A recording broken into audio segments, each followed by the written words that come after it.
मौलिक नृत्य हेर्दै गर्दा कार्यक्रमलाई अगाडि बढाउने जमर्को पनि गरिरहेका छौँ। अब हामी हाम्रो देश र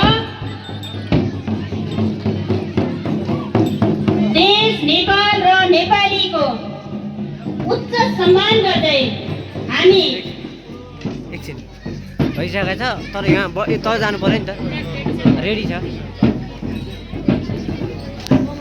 सम्मान गर्दै हामी हजुर यस समारोहमा उपस्थित हाम्रा अतिथि लगायत सम्पूर्ण महानुभावहरूलाई आफ्नो ठाउँबाट उठेर नेपाल